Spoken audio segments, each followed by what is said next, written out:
dem Gossas toj ko nga defe ni fa la yem ma dem Fatick toj ko waaye nag nga ñëw fii toj ko Radiax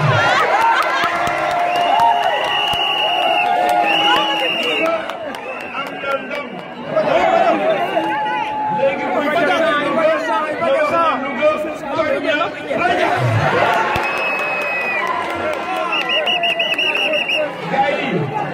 muy woote jàmm day ree képp koo gis mu téye kanamam du ree kooku bu ko jegee danga koy sol yi borom yiw day ree borom yiw day neex jaret noonu ngay sante sa borom ma dellu siwaat si Louga toj na Radiax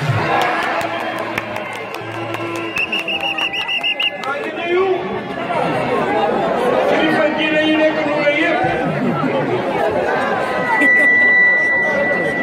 bàyyiwuma kenn waaye nag léegi tey ma wax leen ni bi ma toogee fii yëpp sama xol si benn jëmm la nekk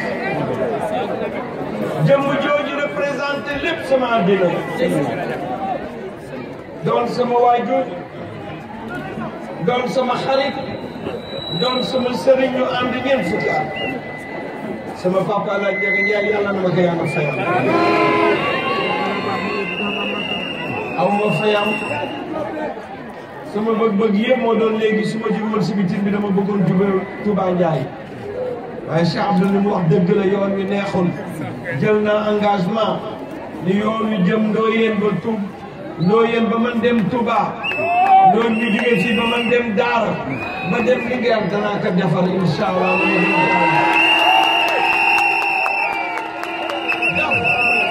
bëgguma suma yàlla ma yee ndam may jël hélicoptère di dem di ziyaari sama papa déedéet dama bëgg jël yoon wi nuyu population yi may leen ma sant gërëm beneen kilifa diine mooy sëñ Abdou Karim bu sëñ Abdou ma leeral leen ni lii yàlla xam na ni li ma sol moo ma ko yónnee ni ma dama bëgg nga sol ko sooy ñëw Louga moom mooy sama sëñ Abdou Aziz Bara ma fayam yàlla na ma ko yàlla fayam maa ngi nuyu bu baax suma rak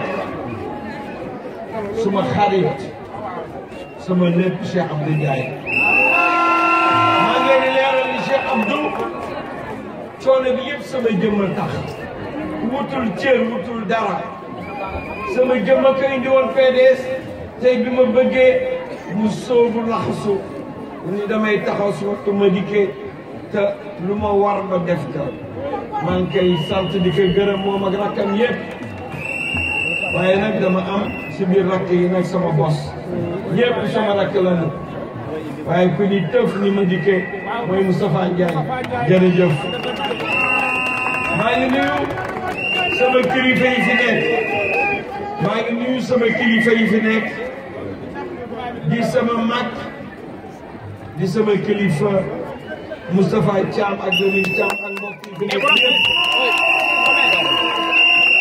maa ngi am mbégte mu rëy si ñaari nit mbégte moomu tey dafa gën yokku di Ami Sey jàmbaar la waajuram sama xarit la woon góor gi baat do si biise la di nit ku baax tey ñëw nga li nga engagé à mes côtés tax na liñ doon wax mooy lu nga nekk suñu loxo ñu lay sant di la gërëm waaye nag am na beneen jàmbaar joo xam ni yàgg naa ko fiir soxla ko yor sama kii di napp rek fu ma ko bëgg jàppe rek moo riwaat beneen koñ waaye nag man defal naa am na fu gaaw la fan la gaawee mooy naa ko booleeg sama waa ji Cheikh Ahmadou Bamba noddil ma ko indil ma ko mooy kan Lamine Gueye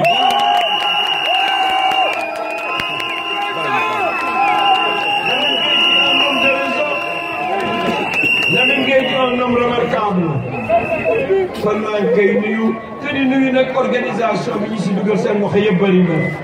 Conditions les plus remarquables. D'abord, bâtir une paix durable au Sénégal, une paix sociale.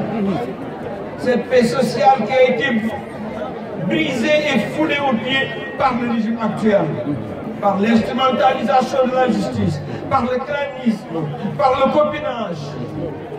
Nous sommes des hommes épris de justice. Nous ferons que tous les Sénégalais se sentent fiers d'être des Sénégalais. C'est pourquoi nous penserons à une classe de Sénégalais constituée d'hommes, constituée de femmes et d'hommes de valeur. Ce sont nos frères des Sénégalais de l'extérieur. Louga en a un lot important et ils ont beaucoup fait à Louga. Je voudrais leur dire que dans mon projet de société Gamma Chéro, il y a une place importante pour les Sénégalais de l'extérieur. C'est une bonne chose de dire nous créons des députés, nous faisons élire des députés des Sénégalais de l'extérieur. Mais il faut faire plus. Vous savez, le tape à l'œil, c'est vraiment le sport favori de Macky Sall. Partout, c'est le tape à l'œil. Quand il inaugure des projets le lendemain, les gens continuent à travailler pour que le projet puisse simplement être finalisé. Donc, une fois de plus, c'est son sport favori, c'est le tape à l'œil. 15 députés, c'est une excellente chose. Mais il faut s'attaquer au vrai problème des Sénégalais de l'extérieur. D'abord, c'est la portabilité des droits de sécurité sociale. C'est d'abord la protection que nous devons leur apporter à l'extérieur. C'est d'abord le statut que nous devons leur reconnaître en disant sont de valeurs sénégalais qui aujourd'hui apportent une pierre importante, une grande pierre à l'édification d'un Sénégal meilleur. Nous devons reconnaître que ce sont des hommes de valeur. Parce que mus par le job et le ngor, ils ont quitté leur terroir pour aller vers des lendemains meilleurs, mais surtout faire face aux besoins de leurs proches. Quelle voix noble, quelle leçon de dignité nous donne tous les jours. Cela mérite notre attention particulière. C'est pourquoi je m'engage à leur apporter la protection requise et à faire respecter leurs droits partout où ils seront, quelle que soit leur situation. Je n'accepterai pas qu'un pays viole leurs droits ou bien que des citoyens d'un pays les tuent impunément. Je ne l'accepterai pas. Je serai prêt à les défendre, quelle que soit leur situation régulière ou pas. Il faut que ces Sénégalais sentent que nous sommes à leur côté. Deuxièmement, le FAISE, le Fonds d'appui aux Sénégalais de l'extérieur, j'en ferai une banque nationale qui va les accompagner dans leur projet. Une fois que j'aurai réglé le problème de la portabilité de leurs droits. Mais au-delà de cela, aujourd'hui le monde appartient à ceux qui savent exploiter des situations qui nous sont favorables, des situations qui nous sont favorables. Avec le transfert de 1000 milliards, énormément de profits sont générés. Je compte mettre en place une grande société de transfert. Cette grande société de transfert va reverser tous ses bénéfices vers des projets des Sénégalais de l'extérieur. Ce sera d'abord l'habitat des Sénégalais de l'extérieur. Je vous rappelle que celui qui vous parle est celui qui avait créé le premier salon des Sénégalais de l'extérieur. J'ai eu toujours une oreille attentive pour leur préoccupation de tous les jours.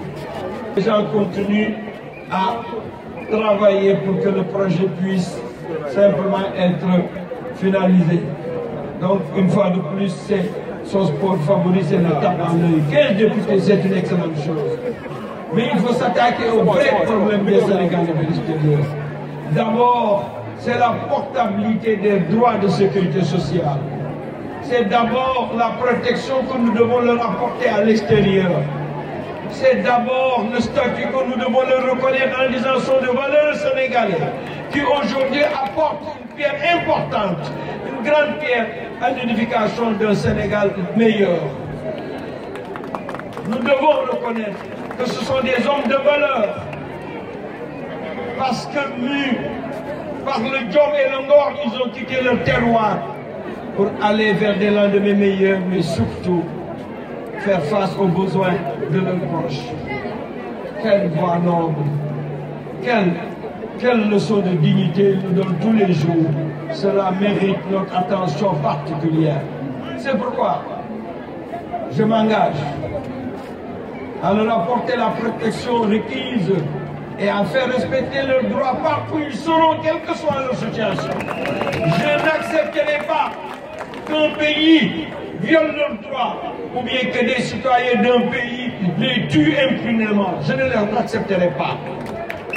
Je serai prêt à les défendre, quelle que soit leur situation régulière ou pas. Il faut que ces Sénégalais sentent que nous sommes à leur côté.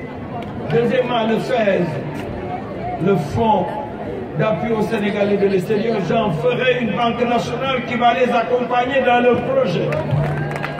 Une fois que j'aurai réglé le problème de la portabilité de leurs droits.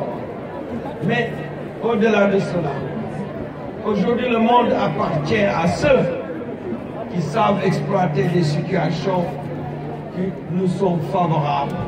Des situations qui nous sont favorables. Avec le transfert de 1000 milliards, énormément de profits sont générés. Je compte mettre en place une grande société de transfert.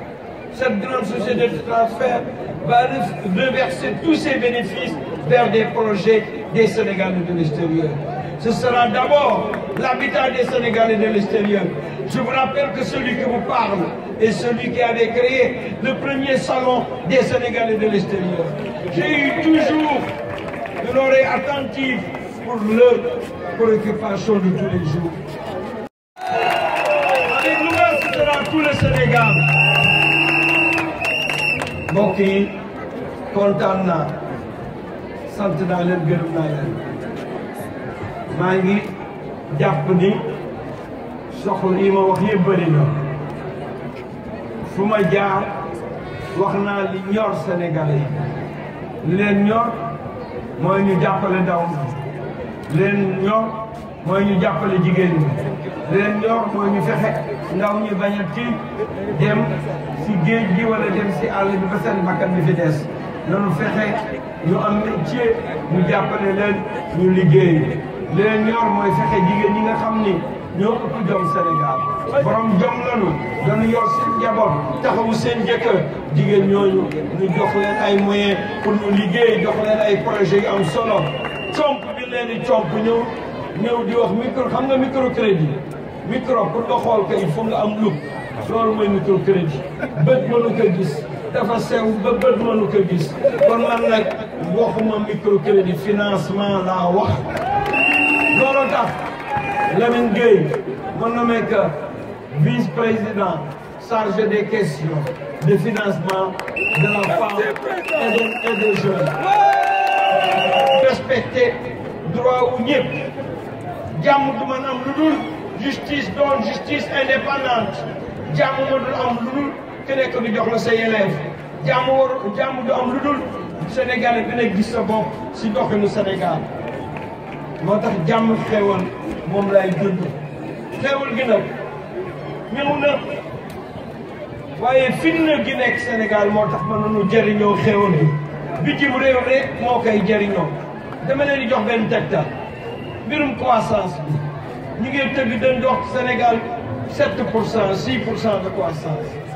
Mais croissance bi lan moo koy indi les industries de service service yi kan moo ko yor 70% ay étrangers ñoo ko yor kon ñun lan lañ si jëriñ dara moo tax nee naa leen croissance bi ma bëgg mooy croissance bi nga xam danaa te dund gi day wàññeeku te jël naa engagement ni danaa wàññi dund gi nan laa koy wàññee damay fexe ñuy bay noor di bay nawet ñu fexe di bay di dundee li noo bay di ko produire fexe ba man faj suñu soxla loolu am na solo kon waa Louga li si des mooy ma wax leen ni kontaan naa jërëjëf organisateurs yi jërëjëf di fi ñëw yëpp mënuma leen lim lenn rek laa bëgg ngeen yóbbaale ko li ma waxoon bu leen ko fàtte Louga toj na raja